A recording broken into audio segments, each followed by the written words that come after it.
नमस्कार सभी को। आप सभी का स्वागत है आपके अपने चैनल लीगल भूत में। और मैं हूं आपका दोस्त लीगल भूत। आशा है आप सब शानदार ज़बरदस्त जिंदाबाद होंगे। तो समय ना गवाते हुए हम शुरू करते हैं आज की वीडियो को। आज हम भूतों के भूतनाथ के बारे में बात करेंगे, जो कि बहुत सारे भूतों को कंट्रोल कर सकता है। और इस भूतनाथ CRPC 340, इस भूतनाथ का नाम है CRPC 340, जिसका प्रावधान CRPC में दिया गया है। अब हम बात कर लेते हैं कि क्यों इस सेक्शन की ज़रूरत पड़ी, क्यों इस सेक्शन का प्रावधान CRPC में किया गया।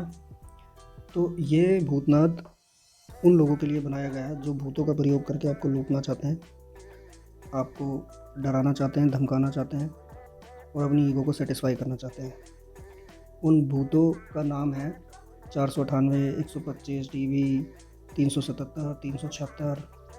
तो उदाहरण के लिए हम देख लेते हैं कि ज़्यादातर कोर्ट्स में आजकल पत्नियां क्या कर रही हैं कि एक झूठी कंप्लेंट दी, उसमें वही सड़े गले आरोप लगाए, दहेज मांगते थे, मारते थे, घर से निकाल दिया, पहने हुए कपड़ों में घर से निकाल दिया, पाप ससुर मारते थे, देवर जी चकोटी काटते थे, और ये सब झूठे इल्ज़ाम लगाकर अब उनका एक ही मुद्दा होता है कि ससुराल वालों को लूटना है, अपनी ईगो को सेटिस्फाई करना है, उनको जेल पहुंचाना है और उनसे खूब सारे पैसे लूटने हैं, और उसके बाद अपने प्रेमी महोदय के साथ मज़े करने हैं। लेकिन उनके मज़ों के पैसे भरेंगे पतिदेव। तो आजकल ये एक धंधा बन गया है। मैं सभी की बात इसमें नहीं कर रहा हूँ, कुछ लड़कियों के साथ ये रियल में भी होता है, जिनके केसेस सच्चे होते हैं। और जब एक लड़के और एक साधारण परिवार पर ये सारे केसेस होते हैं जो कि लॉ के बारे में, कानून के बारे में कुछ नहीं जानते हैं, वो उस टाइम पर डर के उन सामने वाले की मुंह मांगी अमाउंट पे सेटलमेंट करते हैं, जो कि उनके लिए भी हानिकारक है और समाज के लिए भी हानिकारक है। और ऐसे बहुत से लोगों को भी मैं जानता हूँ जो कि बहुत सारे पैसे सेटलमेंट के नाम पर दे देते हैं और सोचते हैं कि चलो मेरी तो जान छूटी, बाकी उन्हें समाज की कोई परवाह नहीं है। लेकिन इसी सेटलमेंट की वजह से झूठी औरतों में उत्साह बढ़ रहा है और वो ज़्यादा से ज़्यादा ये केसेस कर रही हैं और ज़्यादा से ज़्यादा लूटने का प्लान बना रही हैं। अब हम बात कर लेते हैं दंड प्रक्रिया संहिता 340 की।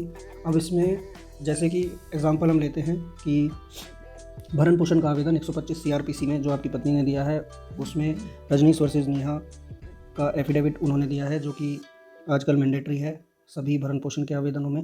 सर्वोच्च न्यायालय द्वारा ये इंस्ट्रक्शंस दिए गए हैं। तो उस एफिडेविट में अगर उन्होंने अपनी इनकम के डिटेल्स छुपा लिए हैं, अपने नौकरी के डिटेल्स छुपा लिए हैं और झूठ बोलकर वो आपसे गुजारा भत्ता प्राप्त करना चाहती हैं, तो वहाँ पर आप 340 का आवेदन दे सकते हैं। 340 का आवेदन देते समय आपको सारे दस्तावेज उनकी नौकरी के, जो कि उनके दिए हुए एफिडेविट को झूठा करार करने के लिए ज़रूरी हैं, वो सारे दस्तावेज आप 340 के आवेदन के साथ लगाइए।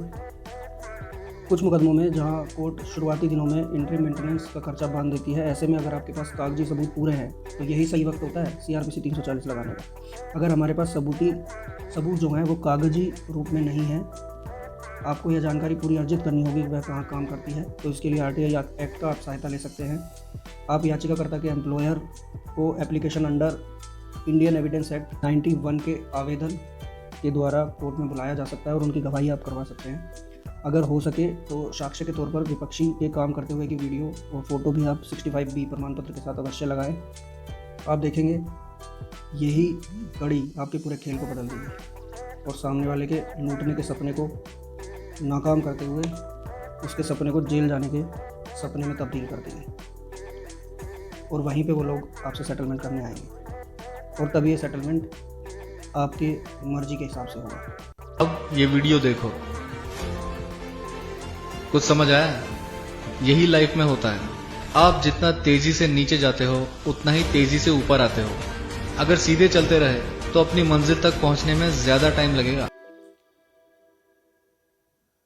अब हम मोटा मोटा समझ लेते हैं कि आपके अगर किसी मुकदमे में इस तरह की घटनाएं दिखाई गई हैं कि मुझे फलाना डेट को मारा गया, पीटा गया, 3 लोगों ने मारा पीटा, अब जैसे फॉर एग्ज़ाम्पल हम ये मान लेते हैं कि किसी महिला ने कहा है कि 25 दिसंबर 2022 को मुझे मेरे पति और ससुराली जनों ने मारा पीटा, लेकिन उस दिन आप चर्च गए हुए थे और जब आप चर्च गए थे तो वहाँ पे भी सीसीटीवी होगा, रास्ते में टोल नाका भी होगा, तो ये सारी डिटेल्स आप आरटीआई के थ्रू प्राप्त कर सकते हैं और ये स्ट्रॉन्ग एविडेंस होंगे आप ये साबित करने के लिए कि उस दिन आप घर पर थे ही नहीं, तो मारपीट करने का सवाल ही नहीं उठता है।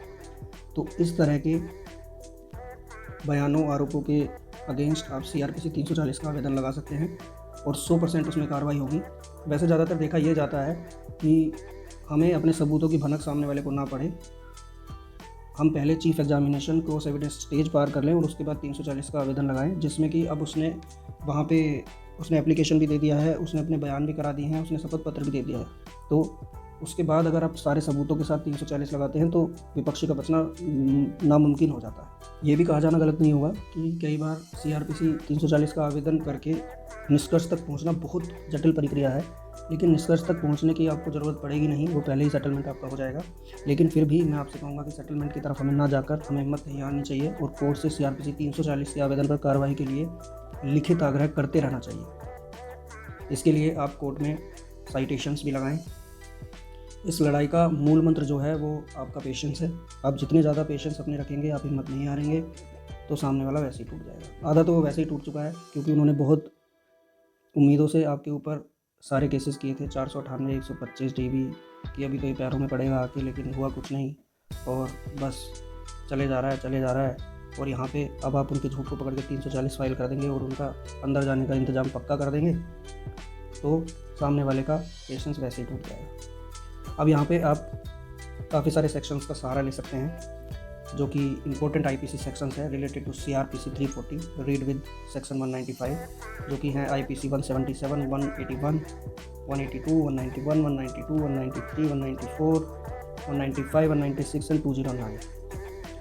340 के मुकदमे को आप क्रिमिनल, सिविल, रेवेन्यू और इलेक्शन ट्रिब्यूनल्स जैसे सभी मुकदमों में प्रयोग में ला सकते हैं। कई बार ऐसा भी देखने में आया है कि माननीय न्यायालय CRPC 340 के आवेदन को नज़रअंदाज या स्वीकार न करने या एविडेंस के बाद सुनने जैसे रवैयों से आवेदक को भटकाने की कोशिश करती है, लेकिन ऐसे में आवेदन जो आप दे रहे हैं वो अलग जगह से फिलिंग काउंटर या फिर E-फाइलिंग के माध्यम से मुकदमा डालें, जिससे कोर्ट द्वारा अनदेखी या विलंबता पर अंकुश लगेगा और विपक्षी पर पूरा दबाव बनेगा। ये सारे जजमेंट्स जो हैं ये माननीय उच्च न्यायालय और माननीय सर्वोच्च न्यायालय द्वारा दिए गए हैं, जो कि ये सब रिलेटेड जजमेंट्स हैं। इनकी लिस्ट इस डॉक्यूमेंट में अटैच कर दी गई है और ये डॉक्यूमेंट डिस्क्रिप्शन में भी डाल दिया जाएगा, जिससे कि आपकी पूरी मदद इसमें हो सके और आप ये सारे जजमेंट्स और साइटेशंस अपने केस में यूज़ कर सकें, CRPC 340 के तहत सामने वाले पर मुकदमा दर्ज कर अपना बचाव कर सकें। ये डॉक्यूमेंट मैं डिस्क्रिप्शन में भी लगा दूँगा, जिससे कि उस लिंक से आप इस डॉक्यूमेंट को डाउनलोड कर प्रयोग में ला सकते हैं। अगर ये वीडियो आपको अच्छी लगी हो तो कृपया लाइक, शेयर और सब्सक्राइब कर दें। आज के लिए इतना ही, धन्यवाद।